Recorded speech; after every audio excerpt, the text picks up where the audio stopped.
Hello and welcome to Scrapbooking Station. In this video I'm working with my Color Burst powders. These are from Ken Oliver.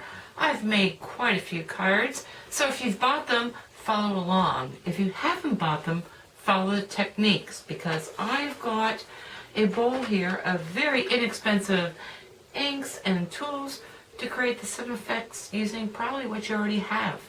So I'm going to put the camera over my shoulder and we'll get started. To begin with, I'm just going to be doing backgrounds, and I want to change materials up a little bit. So I've got some watercolor paper, and that's what the makers all recommend.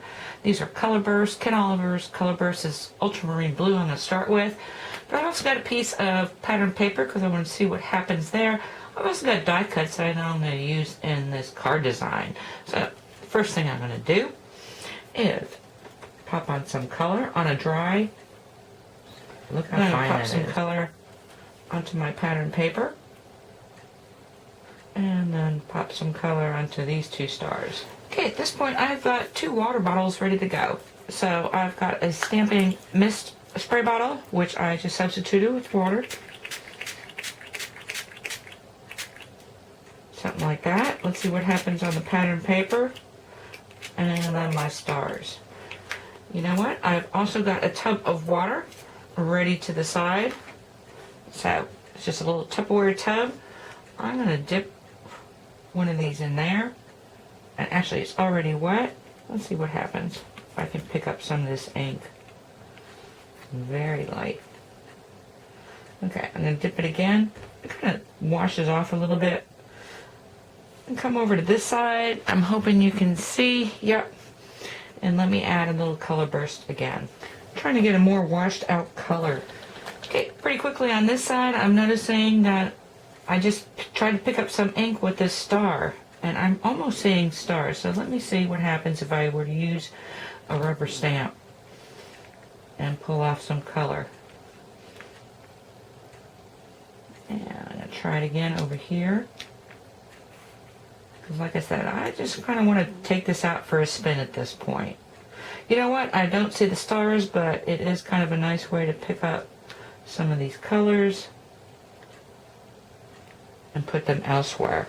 Alrighty, at this point, all this needs to dry, and I'll be back with the finished pieces.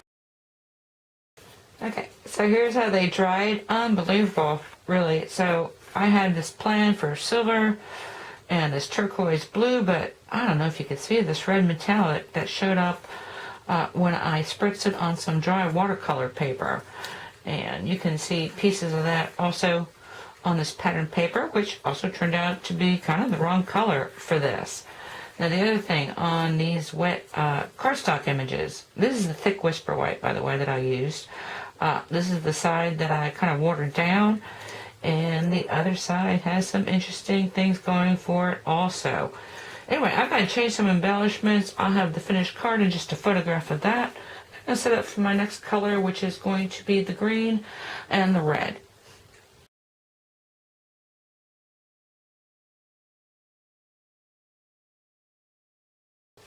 Okay, so my primary card switched up, added a lot of glitter because of the metallic in there. These stickers are Dazzle stickers. I think they're the Silver Star stickers, and I just colored with a Sharpie marker. And then added some glitter ribbon. So glitter paper border from Stampin' Up, glitter ribbon from Paper Wishes, and the Dazzles also from Paper Wishes.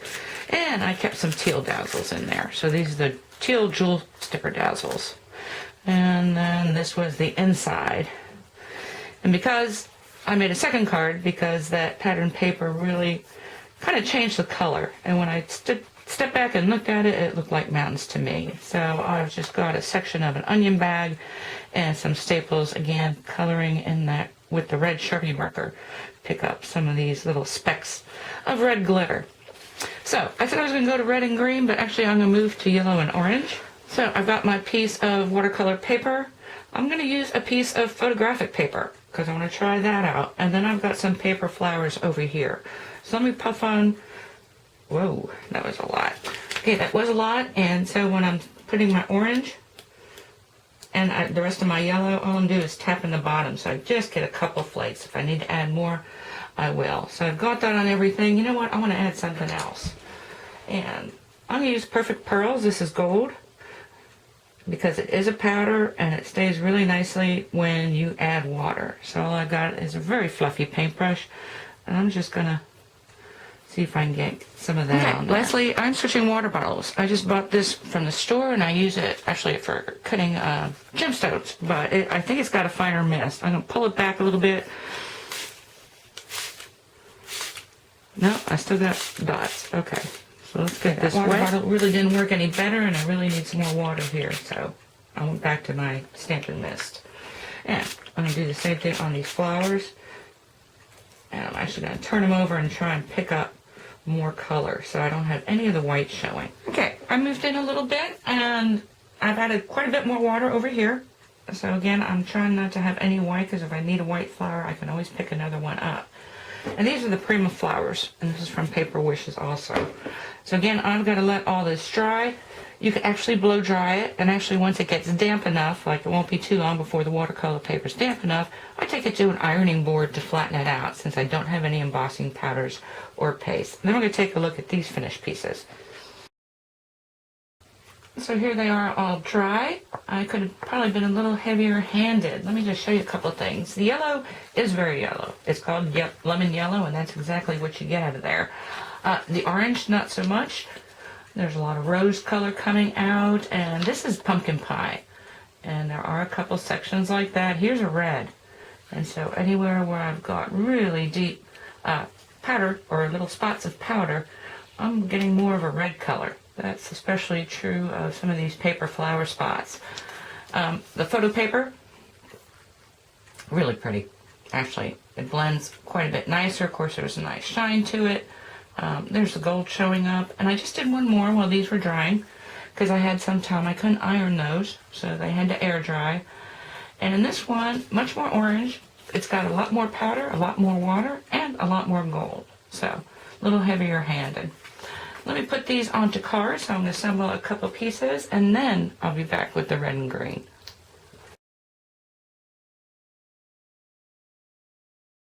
Not so bad for results. I paired this up with Old Olive, or Old Olive Colors, so it's actually cardstock from Stampin' Up. Another of the Brights collection, if you follow along with that. So that's the matte. Cut some leaves using 3 leaves from Paper Wishes. And then this ribbon is the My Road Paper Twine Cording, unfurled, and just a little thin piece of jute. Then on the inside, use my Audi from this leaf die cut. I actually did iron these paper flowers, so again, added a white, kind of bring in all the white. So that was the first one. The photographic one, I love that silhouette that I did with the trees in the last card. So I've got Unforgettable Moments stamp set, which has a nice selection of these wildflowers. And then the Salutation. This is a piece of sweater twine cording that's been pulled and unfurled. Ink the edges in black, and this is stays on black is what I stamp it because on photo paper, on this Kodak professional photo paper, it actually looks like you've black embossed. Anyway, a lot of shine. This is Watermelon Wonder. It's one of the in colors from Stampin' Up, and then the Daffodil. Kind of pick up some of the yellows from this. Okay, so I am setting up. I'm going to have to pull back as we move to red and green. Okay, as well as new colors, I've got some new materials and new techniques. So I've got a piece of white cardstock back behind a stencil. So this is roses, leaves, some swirls. Got that on there. Over here, I've got a dry embossed piece of watercolor paper. And then here is an already clear embossed white sheet.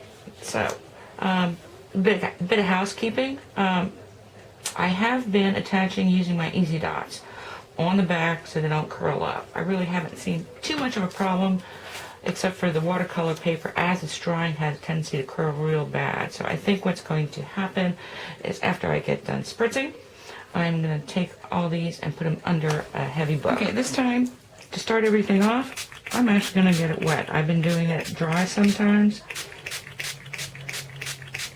Now, not totally dripping, but let's do it that way. And I am actually going to try to keep the reds where I've got more roses.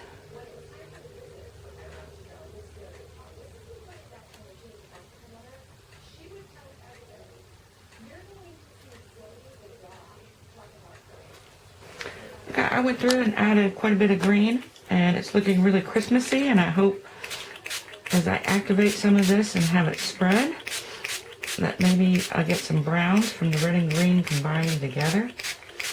Now see what happens with this dry emboss piece and what happens over here. So I've got all my water on this template, and we know it's not going to dry in the template. So there's one more thing I want to do, and that is pick up some of this color.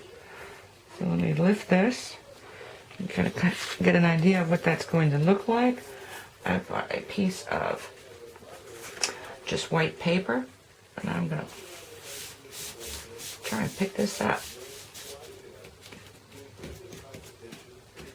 You know what, I'm going to leave it like that. And then I'm going to let everything dry and we'll do a reveal. Okay, the dry emboss piece with the watercolor didn't really turn out. Stuff like this is going to happen when you use a lot of water, and it is really not very attractive. And so I've got really bright reds here, some bright greens, and then some muted colors. I'm thinking I can't do anything with that, and I actually tried the second piece. Really didn't turn out any better, so you know what, I'm going to say forget that. The stencil on this cardstock, it's interesting. The backside also. So you can kind of tell if I told you that those were roses with leaves. You might see that, you might not.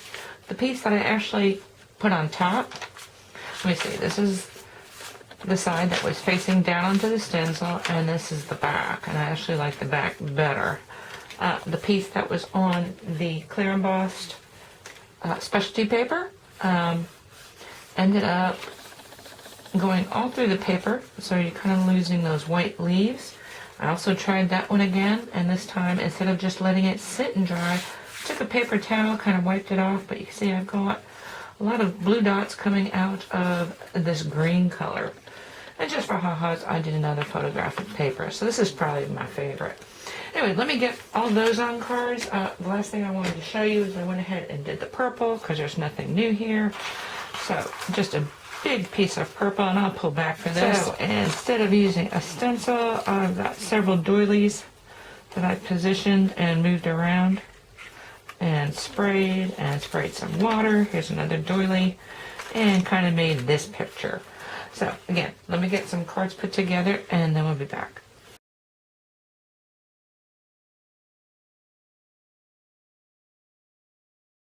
So this is the last set using the color burst, and the first thing is I wanted to try and move them from backgrounds to focal points. And so I treated these panels, this is the molded one, with the stencil, and that's the top piece, and then this is the one that I pulled off of the top of the stencil. So I used them as two pattern papers, and this is a card design that I used in Adopt a Card Design into a scrapbook page.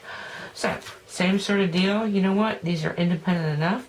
I just trimmed it out and used that for my interior as well. Okay, this guy, a little bit different. Again, trying to use these more as a focal instead of a background. So I used a die cut. This is a Sizzix, I think it's called small little leaves.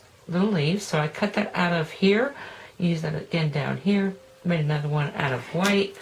And then my hello is called Hello You dies, and so cut that out of white on the inside. You know what? I just put a green dazzle jewel sticker border. So I don't know what I'm going to say in that one. And here again, this is kind of a background, but the lacy pieces that I used to create the mask to create this background, I'm using again throughout the card. And again, I'm using jewel stickers. Okay, so I finished using all my different colors, and you've seen all these projects. I've thrown away an awful lot of panels, and actually those are the ones I showed you. So I've got several more here that didn't work out for me. This was using paste and glitter. Kind of the same issue that I had when I used that embossed paper. Okay, I might be the first person that I've heard say I'm not as enthusiastic about these color bursts as everybody else, because, well, first off, I think I can do the colors I want and the same effects, the same techniques, using cheapo sponges, a stipple brush, which is about 25 cents, spritzers that come from Stampin' Up. They're ink spritzers, I think, and they're 2 for $3, paintbrushes, water, And like I said, I've already got the inks, and actually if you've got an ink refill, that works twice as nice. And the reason is, I spent more time doing this video than I do most, production time, because like I said, I was struggling to find things that coordinate, because these are not the same colors. So again, kind of the same effects, just using all those simple tools. And while you might do that, let's pull these away, because I'm saving this for just add water. And there's a lot of things you can do with just adding water, besides using color bursts. So I've got all these. Well, I didn't create these first. I picked out a pattern paper that I wanted to use. And so I've got this pattern paper. I know I've got inks. I've got, like I said, the spritzer. I've got paintbrushes and water. And that's pretty much what you need. Okay, so stay tuned for that, and I thank you for watching.